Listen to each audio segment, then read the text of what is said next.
নমস্কার বন্ধুরা, আজ নিয়ে এসেছে একটা অন্যরকম রেসিপি। সেটা হচ্ছে চিংড়ি পাতুরি। চিংড়ি পাতুরি কিন্তু আমি আজকে আলাদা আলাদা করে কলা পাতায় মুড়ে করব না, আমি একটা প্যানের মধ্যে গোটা পাতাটা দিয়েই করব। এবার কেমন করে কি করছি সেটা তোমাদেরকে দেখাবো। আর কি কি নিয়েছি সেটা একবার দেখে নাও। এখানে নিয়েছি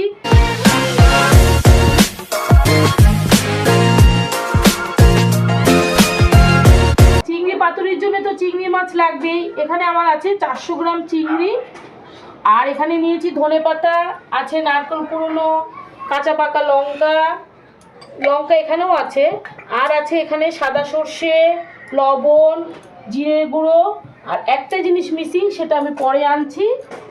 আর এখানে আছে হলুদ গুঁড়ো, সর্ষের তেল। একটা জিনিস মিসিং, সেটা হচ্ছে পোস্ত। পোস্তটা আমার এখানে আনতে দেরি হয়ে যাচ্ছে, আমি আগে পোস্তটা গিয়ে নিয়ে আসি। মিসিং পোস্ত চলে এসছে। এবার আমাকে পেস্ট তৈরি করতে হবে। কি কি নিচ্ছি তোমরা শুধু একটু দেখে নাও। এখানে নিচ্ছি এই চামচে 2 চামচ পোস্ত।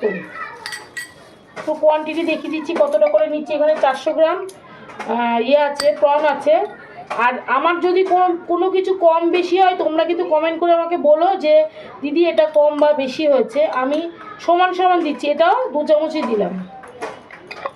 আর জিরের গুঁড়োটা এটা কম দেব, এটা 1 চামচ দেব। এটা অপশনাল, এটা তোমরা চাইলে দিতেও পারো নাও পারো। আমি এটা প্রেফার করি জিরের গুঁড়োটা দেওয়া, তাই আমি দিচ্ছি। আর এখানে দেব লবণ। লবণটা কিন্তু একবারে দিয়ে এর মধ্যে পেস্ট করব, পরে আবার দেব লাগলে। এবার এই সবকটাকে মিক্সড করে এই মিক্সিং জারে দিয়ে দেবো। আচ্ছা, এর মধ্যে চাইলে টক দই কিন্তু দেওয়া যায়, তোমরা যদি চাও তো তোমরা দিতে পারো। আচ্ছা, এর মধ্যে কাঁচা পাকা লঙ্কা দিয়ে দিচ্ছি একবারে। কটা রাখছি গার্নিশের জন্যে। তোমার সেই গার্নি কি? ব্যাস, এবার এটাকে একটু ভিজিয়ে রাখি, একটু পরে এটা পেস্ট করব। এবার এখানে আসতে হবে। এখানে নিয়ে এসো ক্যামেরাম্যান। এইখানে এই যে প্রনগুলোকে তোমার লেবুর রস দিয়ে মাখতে হবে। তাহলে কি হবে, যদি অ্যালার্জি থাকে, অনেক সময় প্রনে অ্যালার্জি থাকে, সেটা কিন্তু কেটে যাবে। সবসময় এরকম আনলে তোমরা চিংড়ি মাছ আনলে কিন্তু তোমরা দিয়ে দেবে, লেবু রস দিয়ে দেবে। ভিনেগার বা লেবু রস দিয়ে দিলে তাহলে আর অ্যালার্জিটা থাকবে না। দিদি লেবুটা কি? লেবু ব্যাস মেখে নিই। এটা মাখা থাক। এবার এই নারকেলগুলোকে এবার আর একটা মিক্সিং বলে পেস্ট করতে হবে। আর আমি এখানে কিন্তু নারকেলের দুধটাই ব্যবহার করব, নারকেলের ছিবড়াটা ব্যবহার করব না, যেহেতু গ্যাসের সমস্যা হয়, আমাদের সকলেরই হয়। সেই জন্য আমি এখানে নারকেলের দুধটাই দেব। এটা আগে পেস্ট করে নিই। এই পাতাতেই কিন্তু করবো, আলাদা করে কলা পাতা আর কিন্তু আমিও দেবো না, কারণ কলা পাতা পাওয়া যাচ্ছে না, খুব ক্রাইসিস। এবার এটা আমি পেস্ট করে নিই। ঢাকনি চেঞ্জ হয়ে গেছে। আজকে শিলে বেটে করছি না, কারণ আমার একটু প্রবলেম হচ্ছে। আচ্ছা বন্ধুরা, এই যে নারকেলটাকে পেস্ট করে নিয়েছি। এবারে নারকেলগুলোকে সেঁকে নেব, যাতে ছিপড়া একটুও না থাকে।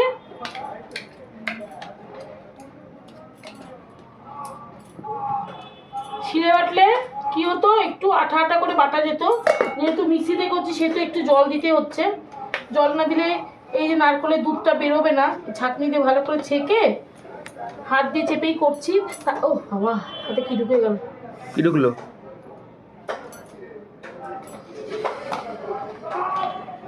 এই যে এইভাবে ভালো করে চিপে চিপে দুধটাকে বার করতে হবে।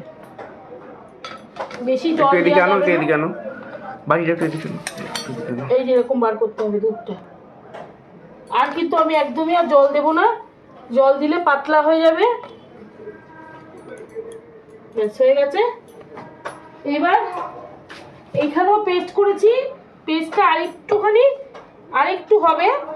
এই যেরকম হয়েছে, এই দুধ একটু এর মধ্যে আমি দিয়ে দিচ্ছি, তাহলে পেস্টটা একটু সুবিধা হবে করতে।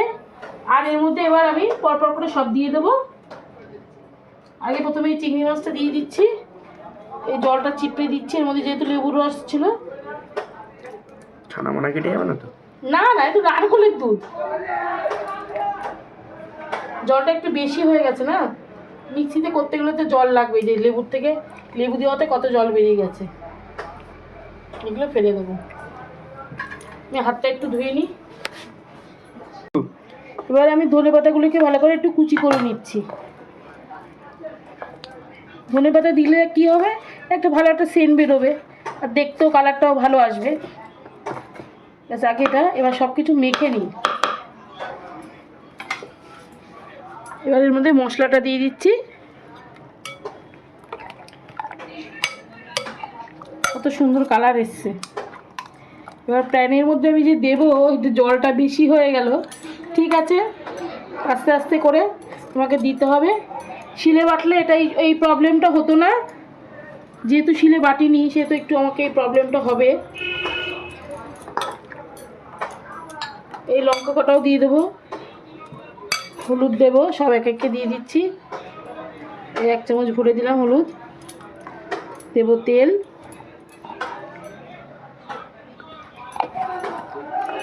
আর একটু লবণ দিয়ে দিচ্ছি। 1 চামচ মতো দিয়েছিলাম আর এতটা দিলাম। দেবো এবার এই কুচনো ধনে পাতা,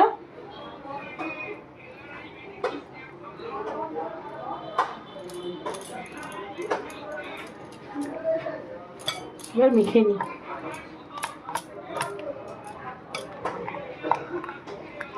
মাইক্রোওভেন থাকলে এটা মাইক্রোওভেনে বসিয়ে দিলে আরও সুন্দর দেখতে হতো। ঠিক আছে, আমাদের যেটা আছে সেটাতেই করব। ব্যাস, এবার এটাকে একটু ঢেকে রাখি। এবার পাতাগুলোকে আমি রেডি করি। চলো বন্ধুরা, এই কড়াইয়ের মধ্যেই করছি, প্যানে হবে না, কারণ এখানে অনেকটা ব্যাটার হয়ে গেছে, তো মানে গ্রেভি তো অনেকটা বেশি হয়ে গেছে। এই কড়াইতের মধ্যেই করতে হবে। এর মধ্যে আগে কলা পাতাটা দিয়ে দিই।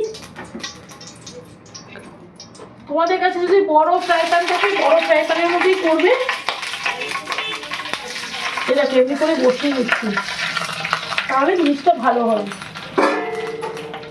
এর মধ্যে একটু তেল দিয়ে দিতে হবে।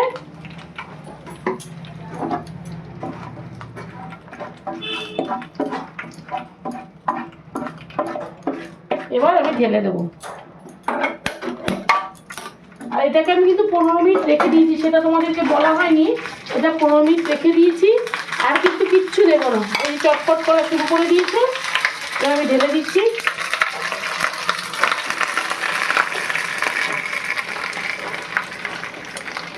দিয়ে এর উপর একটা পাতা চাপিয়ে দেবো। চাইলে মাটির কড়াইগুলো যেটা হয় না, ওটার মধ্যেও কিন্তু করতে পারো তোমরা। আমার কাছে যেটা আছে সেটা দিয়েই করছি। ব্যাস, সেটা দিয়ে এবার আমি প্রথমে এইটা দিয়ে একটা চাপা দিচ্ছি, দিয়ে তারপর একটা থালা চাপা দিচ্ছি। ব্যাস, এটা এখন ঘিমে আজে হোক, তারপরে হয়ে গেলে তারপরে তোমাদেরকে দেখাচ্ছি। অনেকক্ষণ তো হলো, এবার তুলে দেখি কি অবস্থা, পাতুরির কি অবস্থা। পাতুরির কাজ চলছে। কত জল! পাতুরির কাজ চলছে। মাখা মাখা হবে না মনে হয়। না না, হয়ে যাবে। এই দেখ, তেল বেরিয়ে গেছে তো। এই দেখ, তেল বেরিয়ে গেছে।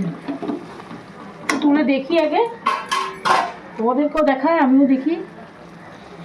দেখো, বেকড হয়েছে হালকা হালকা, এখনো হবে, আরো হবে। কত সুন্দর দেখতে হয়েছে, কত সুন্দর ধনে পাতাটা পড়েছে, কত সুন্দর দেখতে হয়েছে। আর দরকার নেই এটা। এবার এই যে আমি আমি এটা কিসের উপর বসিয়েছি দেখে নাও, যে তাওয়ার উপর বসিয়েছি, যাতে ডাইরেক্ট হিট না পড়ে। এটা কিন্তু এবার আমি গ্যাসটা বন্ধ করে দেব। এটা আস্তে আস্তে ফুটতে থাকবে।